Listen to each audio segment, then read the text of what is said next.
And welcome to a new edition of the Reigns on the Cardinals podcast here on STLSportsPage.com. Rob Reigns, joined as always by Mike Reigns. Mike, how are you? Great to be here. We are it always is a great day in Florida. We're coming to you from our spring training headquarters, the Homewood Suites here at Palm Beach Gardens, Florida. This podcast and all of our spring training coverage sponsored by AAA Travel of Missouri, as well as our other title sponsors, Drury Hotels, Archwell Health. All of our content free, no paywalls here on STLSportsPage.com. Mike, we got a lot to talk about as the Cardinals near the halfway point. I think Saturday is officially the halfway point. 15 games in, 15 games left on the spring training schedule, and that means we've had enough games to kind of get some thoughts and opinions and observations about what's been going on. It's the middle ground of, do we panic and worry about the progress of some people, or do we over exaggerate and celebrate about the success of others, right? So we got to be careful in how we look at it. And also, for fans that may not be, familiar with this, as guys get sent down to minor league camp, that's not necessarily a bad thing. It just means that they're not necessarily ready to be on this team yet. Like as we talk about Quinn Matthews or some of these other guys, it's not necessarily bad that they're being sent down either. No, exactly. And that was what was part of the plan coming into spring training. They knew that. They're not as surprised by it when it happens. We should start off with the news of the day involving Jordan Walker. Everybody knows, I'm sure by now, that he had to come out of the game on Tuesday in West Palm Beach when we were worried about his knee. He apparently stepped on a shower head, a sprinkler head out in the outfield, and that caused a little jamming of his knee. Did go for imaging and came back clean, just inflammation. So he's going to miss about a week, and then we'll be reevaluated and should have enough time, unless there's any repercussions from that, should have plenty of time to be ready to go for the regular season. Good news, it wasn't worse. Yes, good news is it wasn't worse, and there's not a significant issue there. It's just inflammation. And, there's about, like you said, 2.5 weeks left of spring training. So giving him a week to rest and come back, there's still plenty of time for at-bats. But, on the flip side, do we start to worry about Jordan Walker a little bit? Offensively, it's been kind of a tough spring for him. The numbers that jump out to me are the 8 strikeouts and the lack of walks. Mm-hmm. I would say that it doesn't seem like the Cardinals are worried at all, and they point to a game like he had earlier this week when he stung 3 balls. I mean, I was at the game, and he had a sacrifice fly and 2 line drives to the outfield. So if you just saw the box score, you would say, oh, he was 0 for 2 and had a fly ball that drove in a run, and you wouldn't think it was anything special. But Ollie Marmol was saying, I'll take a day like that from Jordan Walker every day, because some of those balls that you hit hard are going to find holes. So I think there are other people on the club maybe that they might be a little bit more concerned about right now than Jordan Walker. And he's one to me who, when watching him this spring, he certainly looks like he's ready to be there and ready to project. I mean, the only thing I want to see out of him so far as we're watching is, like we talked about Gorman, cut down on the strikeout numbers and stop chasing those pitches. If you get called out on a called strike 3, I would rather take that than having you chase something in the outfield. While we're talking about position players, I want to mention the 2 guys who I think have been the standout players of the spring so far, and I don't think you're going to disagree with me. And that's Victor Scott II and Wilson Contreras. Scott came in, looks like on a mission, and the way he described it this spring was that, like last year, even though he had a really good spring last year, he said, excited to be here versus wanting to stay here. And that's the difference in his mindset. He's already got 4 stolen bases. I asked him the other day about, why are there more steals this year? I said, you had a really good spring last year, but you didn't run. And he goes, scared. So I think he was scared to make a mistake, and now he's a little bit more aggressive, and that's the key to his game, is being aggressive and stealing bases. So I think he's definitely, right now in the lead for that starting center field spot, depending on what they decide to do with left field and what, where Newbar's going to play. But of the 2 guys between him and Michael Ciani, there's no question that Scott's been a better player this spring. Scott's looked fantastic. And the thing that jumps out to me is the fact that he's an aggressive player. Yes, that's great. We're seeing him run with 4 stolen bases on the year so far, which is fantastic. But he's not been aggressive at the plate. He looks much more calm and relaxed and taking the approach in his pitches. And how we know that is he's got, let's see here, 7 less at bats than Nolan Gorman. And he's got 3 walks to Gorman's 1. And Scott has 2 strikeouts to Gorman's 8, which tells me that he's being selective and he's taking the right pitches and he's putting good bat on the ball. So that's a huge plus. And, if you have a guy like that, batting in the, let's say, 9 hole with, Wynn leading off, you've really got some speed on the base paths. And that's a part of the game that was really missing for the club last year. They didn't run at all. I'd almost flip him. I'd almost want to bat Scott lead off and win ninth. I don't know And what the Cardinals will do, but And depending on the approach, if Scott keeps hitting like this, I'm not afraid to bet him 1 and 2. I know they like the Cardinals' approach has typically been to put a stronger power hitter in that 2 hole. They like yeah. Burleson there, they like Nootbaar there, like they like Donovan there. But I mean, we haven't had speed like those two guys in a long time, right? And so Yeah. you go back to the manufacturing runs. If this team is struggling to hit, well, you put two speedsters back to back. I mean, we watched one game when we were there at spring training. Victor Scott walked, stole second, and scored on a single. And next thing you know, you're up 1-0. And that's one Correct. out, so that's a huge key to the game. And I think it's going to come down to then between Wynn and Scott, who's having the better approach. And that's been an element of this team that's been lacking for a long time. That ability to go out there and force the issue and make the other team make mistakes. I mean, people talk about Ciani being a great, Gold Glove caliber center fielder, and I agree with them that he is. I just don't think Scott's that far behind him. I mean, I know that Ciani gets all those reps and everything, but Scott won a Gold Glove in the minor leagues, and I think he's worked on his routes. He's worked with John Jay on approaching playing in the outfield. He made a great catch the other day. The other thing I like about Victor Scott, he's actually starting to bunt the ball. He has had 2 bunt singles so far this spring, which I think is a good sign too. It is a good sign. And at this, obviously, spring training doesn't really matter to some extent, right? So steal as many bases as you can and just run. But that's an area that this team was really speed was a team we didn't have that last year, right? How many games did we get down early in the first or second inning and had to come back every time? Well, speed can change that. Next thing you know, you're up 1-0 on without having to do a whole lot of work. So he's a exciting player that I think makes this ball club different and better. And speaking of making this ball club better, we were all kind of a little bit concerned, I think, or had questions, maybe not concerned, but at least wanted to watch and see how Wilson Contreras adapted to first base this spring. And even though it's still been limited reps, he's playing about every other day. I think he's done fine. I mean, I haven't seen any issues with being out of position or doing something that he shouldn't have done. And he's not going to be flashy out there, but I think I've seen enough to know that he can handle the position. And when he's hitting the way he's hitting this spring, he also looks a lot better at first base. Exactly, right. That was the biggest goal, is how can we keep Wilson Contreras healthy so his back can stay in the lineup. And last year he was playing offensively really well, gets hurt, and then the team slipped. And so I think he's a big piece of this lineup. And defensively, he's looked really good. The game that was on ESPN the other day, they had him mic'd up at first while he was playing. They're talking to him a little bit. And there was the one play where him and Palante were a little bit, wasn't sure who was going to get to the bag or who was going to take it. And he said that's still kind of one play that he's working on a little bit. And the ground balls that are, right to him, how does he go to first? Does the pitcher go? And so I think as we get another 2 weeks, he'll work through that. But I certainly think that he looks like he's capable of doing the part. The one thing that Ali talked about that he's going to have to step up a little bit is his conversation game at first base, because we all know that that's one of the places where guys chat, and Wilson's not used to that, being a catcher all that time. So he said he's going to have to work on how to communicate with guys. How's the family? What you been up to? Yeah, kind of thing. He said that his brother was the first one pushing him to be like, hey, you got to talk more over there. So you got to work on it. So.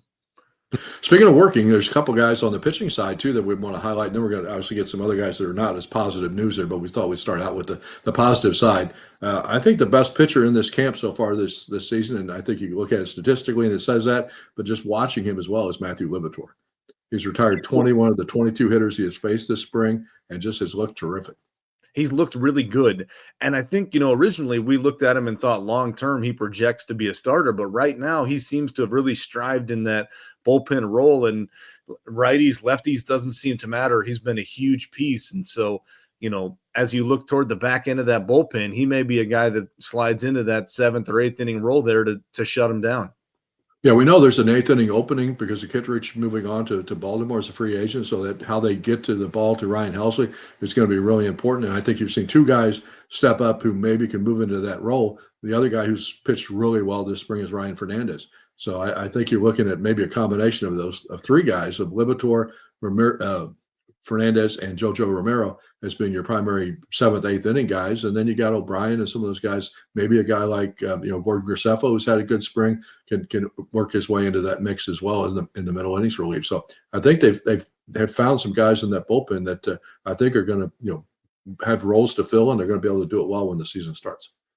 Yeah, and there's not a lot of people talking about JoJo Romero right now because he's just coming out and he's doing the job and he looks the same as he did last year, right? It's Which kind of like Helsley, yeah. you want, right? They've looked successful, and that's the part that you want. But you're looking at the younger guys, and you're looking at Fernandez and some of these guys that have stepped up a little bit more. And it just kind of depends on how young they want to go with some of this bullpen, right? Because the other guy that intrigues me in a bullpen spot is a guy like Tekoa Roby, who's looked really good so far this year. So, I'll be curious to see kind of how they shape the rest of that bullpen throughout these last 2 weeks. The one thing I think they'd like to see out of Roby, and I agree with you, he's pitched really well, but the fact that he's been hurt the last 2 years and really missed a lot of innings, and I think it's like 54 innings or something total that he's pitched the last 2 seasons, I think they just want to get him workload built back up. So I would be very surprised actually, no matter how well he pitches, I'd be surprised if he earns a spot in this rotation simply because he's still young, 23 years old, and he just hasn't pitched the last 2 years. So they want to get him in the rotation at either Springfield or Memphis to start the year. And I think you'll see him here toward the end of the year, but I'd be surprised if they moved into a bullpen role right now. The guy, go ahead. I don't disagree with the fact that he needs innings, but when I look at a guy who's coming in at 96, 97, up and in, and then he hits you with a cutter at 80 away off the plate, what do you do with that, right? And so that's a very valuable piece to the bullpen. Oh, I would call him one of the most electric arms in camp. So yeah, I think I don't think people really knew how good a pitcher he was the last couple of years because of the injuries, and I think he's kind of caught few people by surprise, and has really opened some eyes. The other guy who's pitched really well this spring, and I don't know exactly what they're going to do with him when the season starts, is Michael McGreevy. We talk about Levitor. McGreevy's only allowed one hit out of the 15. He's retired 15 out of the last 16 hitters he's faced this spring too in his 2 outings. So he couldn't have pitched any better than he's pitched. He's done everything that he can to prove that he should be one of the starters on this team this year, right? And to me, he did that last year too, because he pitched 2 games, looked great, and then they never really did anything else with him again. So to me, I think the question that Ollie and the coaching staff has to figure out is who are the 5 best starters that give you the best chance to win? And maybe it becomes 6. Maybe they try a 6-man rotation for a little bit, I know a lot of people are really high on Andre Palante. I'm going to be the one to say I'm on the flip side of that because I'm just yet to see it. He pitches to contact, and if the defense is there, it works great. But I would rather see a guy like McGreevy get a spot over there just because he's, to me, he's a little bit more of a dynamic pitcher. It will be interesting to see how that shakes out here over the last couple of weeks of spring training. Sonny Gray, of course, will be the number 1 starter pitching on opening day. He got his first start of the spring on Wednesday. He did work 2 2/3 innings against the Astros, but did give up 3 home runs. But the wind was really blowing, so I suspect some of those balls might have been, not home runs in a big league stadium or not on a day that wasn't quite so windy. As long as he's getting his work in and is healthy, I don't think they're worried about Sonny Gray. And again, if you want to look at the positive from today, all 3 of them are solo home runs. So it's just one bad pitch. It's one location, and what we don't know is, was he working on a glove side fastball or was he working on XYZ type pitch, right? And so, no, I think with Sonny, he's a guy that, as long as he's feeling well and in control, he's going to be fine. All right, so now we have to flip the script and talk about some guys who have struggled so far this spring, and I know you've got a couple guys you want to bring up. Well, there's just a couple, right? And one of the there's 2 guys that we've talked about throughout this entire spring that they're the key to this team, right? And they're the key to the reset of the success, and that's Jordan Walker and Nolan Gorman. And Walker we've touched on earlier, but Nolan Gorman to me is having a really tough spring. And it was the comment that I mentioned earlier. Do you panic and start to worry about it, or is it early because there's 2.5 weeks left and he's just working through some things and he'll be okay? He's got 19 at bats on the year. He's hitting just over 100, 8 strikeouts and 1 walk. To me, the strikeouts and the to walk ratio is where that tells me that he's not seeing the ball well. And it tells me that he's just chasing things to try to get hits and create something to happen. He's one of the guys they said did work really hard with Brant Brown, the new hitting coach, over the winter. They live like 8 minutes apart in Phoenix area, so he spent a lot of time with him. That's what. But I think that there have been a lot of questions about a lot of the Cardinals. I haven't updated the stats after the games on Wednesday, but the Cardinals were last in the major leagues in batting average a couple of days ago. So it's not just Gorman who has struggled. I mean, even though we're talking about a lot of these guys, Arenado, Nootbaar, Manager being happy with where those guys are in their swing and their timing. They haven't really had the number of hits that produce a lot of offense yet in some of these early spring training games. And the numbers that I'm looking at are updated as of this morning, so not through today's game. But Burleson, Walker, Donovan, Gorman, Ciani, and Wynn are all hitting under 200. Now, yeah, I'm not saying that's the question. There's still 2.5 weeks left, so there's a lot of time to see how things progress. But at this point in time, there's some question marks on this team of who's progressing the way that you want it to be. And you always go ahead. Sorry. I was just going to say, as we talk about Alec Burleson, he's a guy who right now, Luke and Baker is a similar type player, and Baker's playing a lot better than Burleson. Now, Burleson was a big key piece to this offense last year, but right now, if I was to say Luke and Baker or Alec Burleson to fill that last spot, I'm probably looking Luke and Baker's way with the power numbers that he's provided so far. I guess the one thing would be Burleson would have the edge over him as far as first basis on days that you wanted to rest Contreras or make him the DH. Burleson, I mean, Baker plays first base, but I think, the numbers are going to be interesting because somebody, as we talked about this before, once Nolan Arenado came back, somebody's going to get squeezed out of not only at bats, but somebody's going to get squeezed off that roster. So that's my other question I wanted to bring up here at some point. Okay, so with 26 guys on the roster, you're going to take 13 position players, most likely. That's what the Cardinals have typically done. Yes, 13. So 13 position players. If your catchers, Herrera and Pages, are both going to make the club. Infielders, Contreras, Gorman, Wynn, Arenado. Outfielders, Donovan, Nootbaar, Walker, Victor Scott, Alec Burleson. That's 11 guys. Who are your last two spots? Well, you're going to need a backup infielder because you can't, unless you're confident that Donovan can play short on the days that you need Wynn to have a day off. That's one. Correct. So I would say right now the battle's probably Fermin or Barrero because that guy's again probably not going to play very much. Certainly not going to be a big pinch hitter and maybe play once every 10 days or so. So who do you want to set there? A guy like JC, even though he might be a better player, isn't he better off playing every day in Memphis than coming up if somebody goes on the injury list than just sitting on the bench and playing once a week? Yeah, that's my question. So obviously you need a backup infielder, but then the backup infielder is one spot. You got one spot left. Oh, well, do you keep Ciani just for defense and in case Scott struggles a little bit as the season starts? And that's my other question mark because right now the outfielder who's played the best out of everyone on this team is Matt Koperniak. Mm-hmm. He stepped up very nicely. He's not someone who projects to play long-term on this team at all, really, but he's hitting above 300. He's got one home run on the year, compared to Ciani's 0.67 average? 0.53 after Wednesday, if you want to be precise. Okay, well, nah. I think Koperniak would definitely be a better pinch hitting option off the bench than Ciani if you're looking at it. He provides you more power. Mm-hmm. And it's not to say anything against Ciani. It's just to say that, if you're trying to generate the best, what's your goal as a pinch hitter? Mm-hmm. A home run or just a base hit or what, right? So I think and as we measure that position is not going to play a lot anyway. Yeah. No, and so that's why to me that position is a very interesting position to watch over the last 2 weeks because does Luke and Baker step up and earn that spot here so he can come up, because he's good. He's much more of a power hitter than most other guys on this team, right? Correct. So does he earn the spot of a key pinch hit guy? And again, the other key, I was going to say it all works in tandem down the way too, because who do they want to play first base in Memphis? Do they want Baker to be there? Do they want Chandler Redmond to be there? I don't think Luke and Baker has anything to prove to go back to Memphis. I just don't see it. I don't think he does either. What would he have to prove?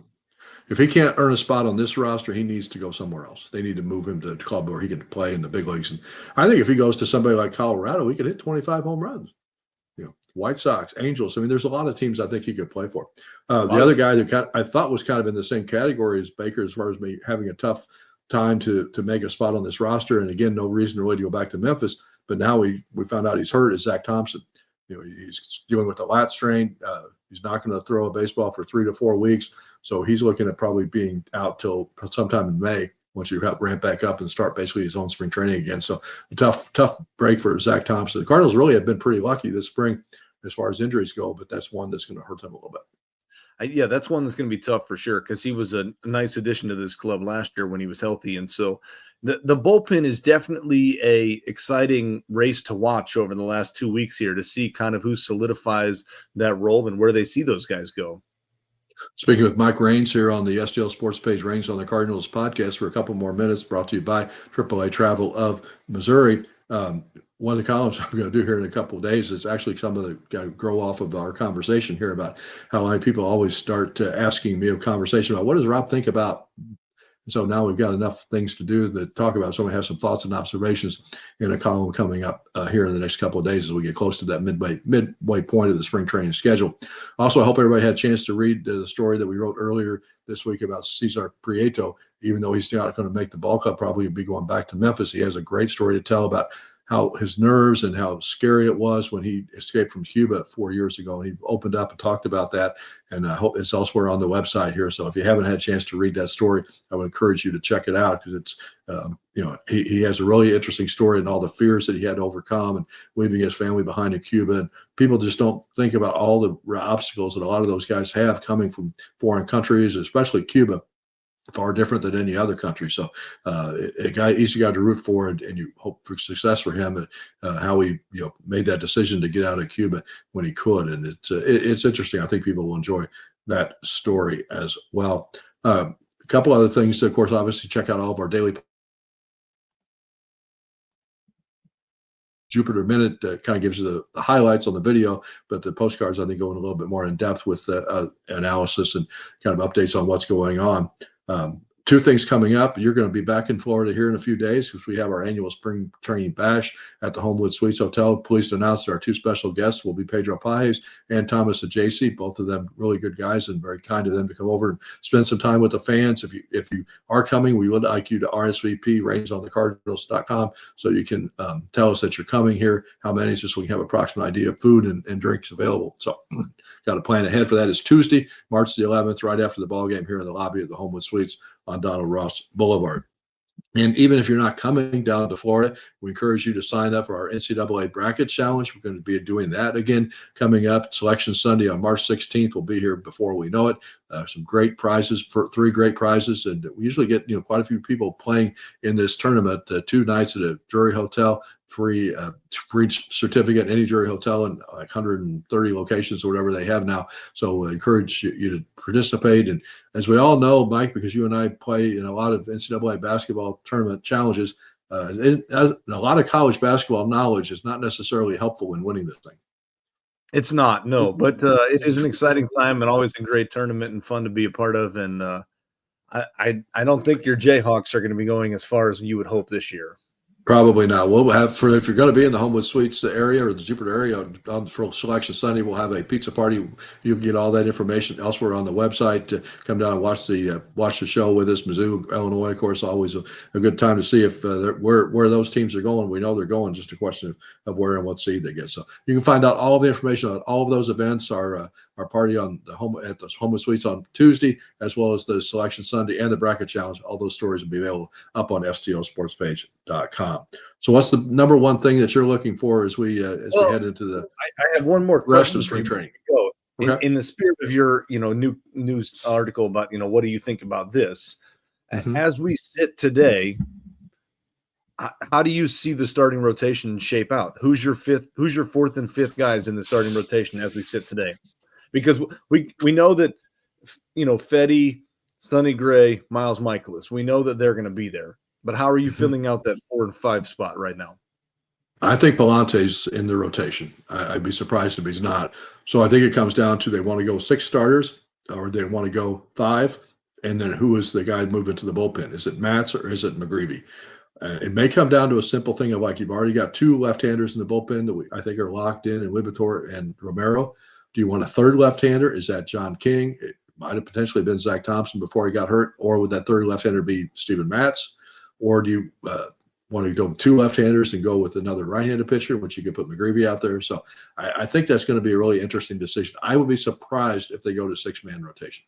That's all. I think it comes down. My guess, it comes down to Matz or McGreevy.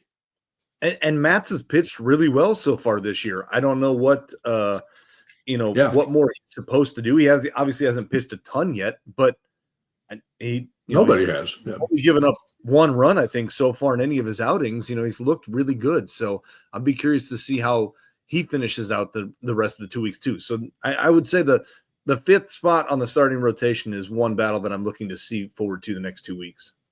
Yeah, and see how the bullpen guys continue to pitch. Hope nobody else gets hurt, and see how their field battle goes, and then how the last spot for the last couple of bench spots will go. That's all stuff that we'll be following here on STL Sports Page as we get closer to the midpoint and then the end of spring training. So, Mike, thanks for the visit. We'll see you again next week when you're back down here in Florida and for another edition of the Reigns on the Cardinals podcast. This is Rob Reigns reporting. Thank you for watching. Have a great day.